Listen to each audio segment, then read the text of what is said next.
So the question here says TSK is drawn.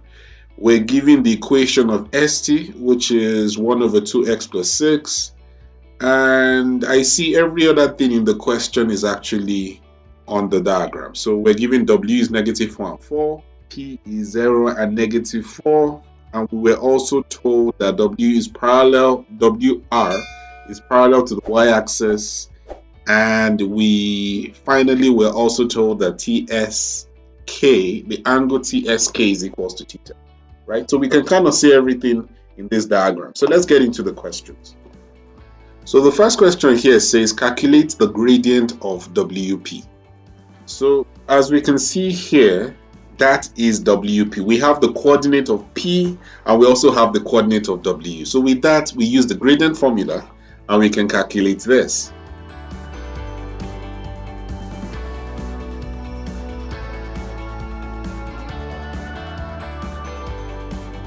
So the gradient of WP is -2.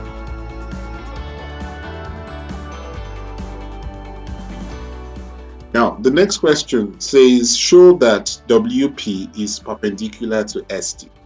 Now, in analytical, whenever two lines are perpendicular, we normally say the product of their gradient is equals to -1. So if I calculate the gradient of WP, and I also get the gradient of ST, the value I need to get is -1.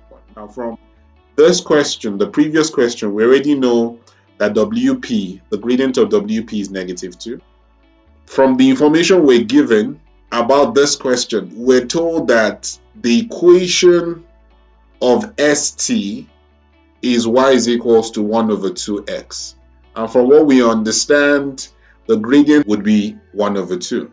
So we substitute 1 over 2 here. As you notice, if you multiply -2 times half, you would definitely get -1. So for that reason, we can now say, therefore, WP is definitely perpendicular to ST.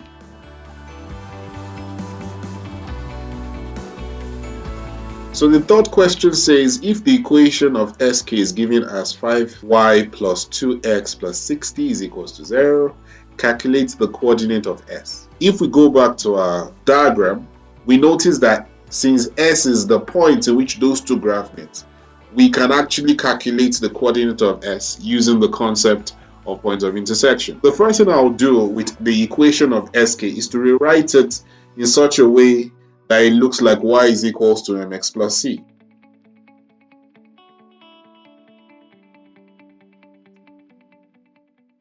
Now ST, we're told that ST is half x plus 6.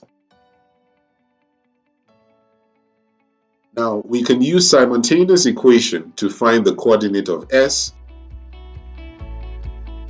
So this would give you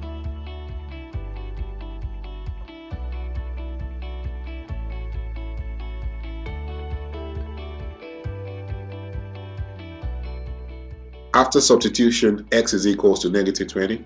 So we can substitute this -20 into equation 1 or equation 2, so we can get the coordinate of y.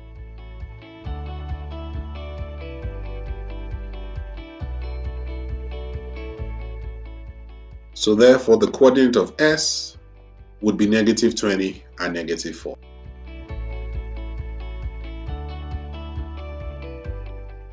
So now the fourth question asks us to find the length of WR. As we see, WR is parallel to the y-axis. Now, a y-axis is a vertical line. And with vertical line, we normally say that the x coordinates are always the same. X is equals to 0 on your y-axis. Now, the same thing would also apply to WR. Now, we would say that the x value for WR will be the same. So if the x coordinate of W is -4, it means that the x coordinate for y would also be -4. So we just need to figure out what the y coordinate for y would be. So to calculate your y coordinate for R, you just need to substitute -4 into the equation of the line SK.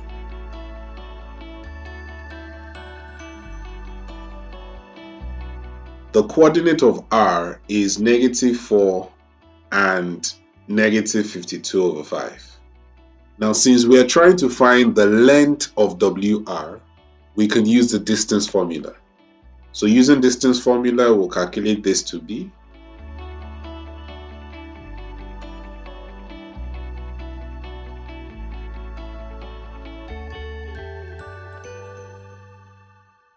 your length of WR would be 14.4 units.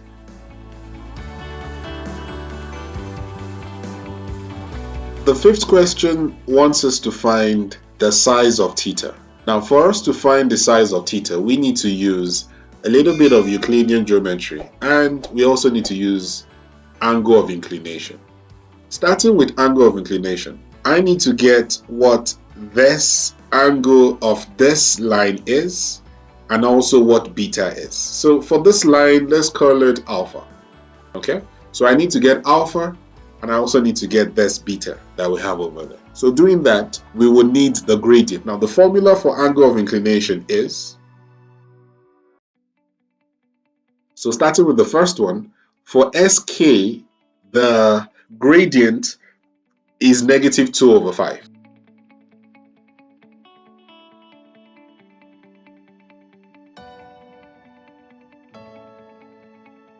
So the angle for beta is 158,2.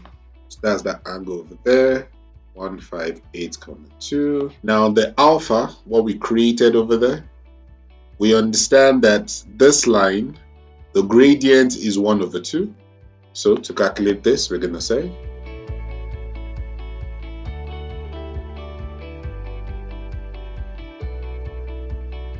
so the angle for alpha is 26,57. So this angle here is 26,57. These are the only angle of inclinations that we need. So now using Euclidean geometry, I understand that from the properties of a triangle, if I have this angle and I have this angle, they add up to give me theta. Now, first and foremost, the angle alpha, which is 26,57, is equals to this angle we have here, which is also 26,57. The reason for that is vertically opposite angles. And this angle that we have here, since beta is on a straight line, I could actually calculate this angle by using angles on a straight line to help me figure that out. So I just need to subtract 180 minus 158,2, which would mean that this angle here is 21,8. Now that I have these two angles, I understand that these two angles will give me theta because that's exterior angles of a triangle. So I'm just going to say that theta is equals to 21,8 plus 26,57. I don't really need to give reasons in analytical, but you can actually write it out, which is exterior angles of a triangle. So your theta would be 48,37 degrees. And that's exactly what you give.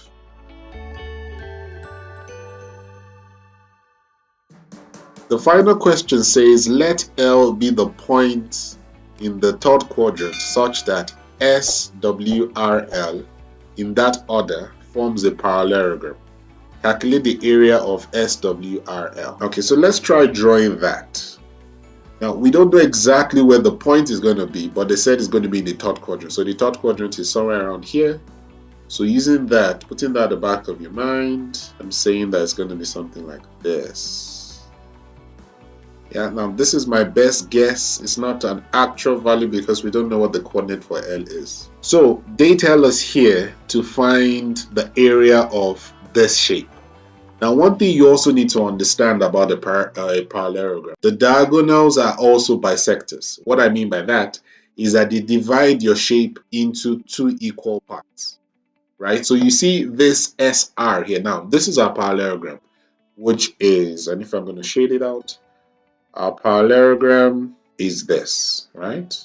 Okay, I know it's obvious, but let's shade that out. Okay, so since that's our parallelogram, we understand that SR will be a diagonal of your parallelogram. So this line SR actually divides your parallelogram into two equal parts.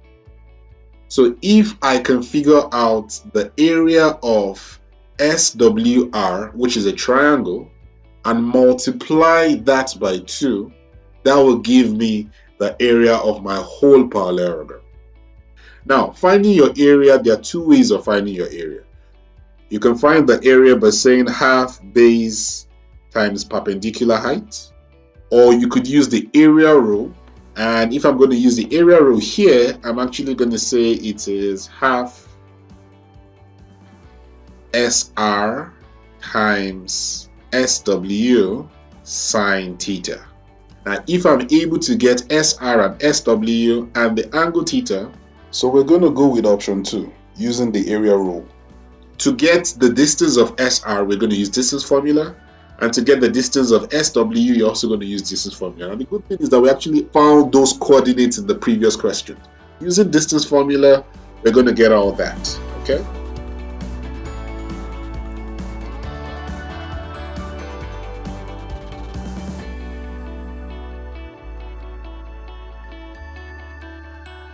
With the distance of SR and SW, we know theta from the previous question was 48,37.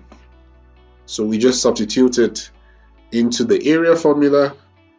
So we say the area of SWR is equals to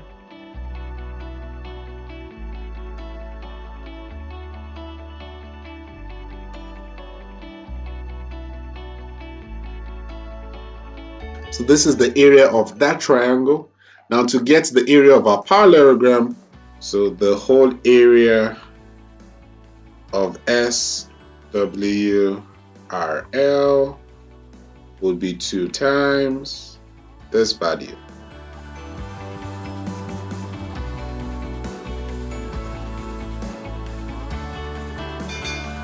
So this would be the area of the shape.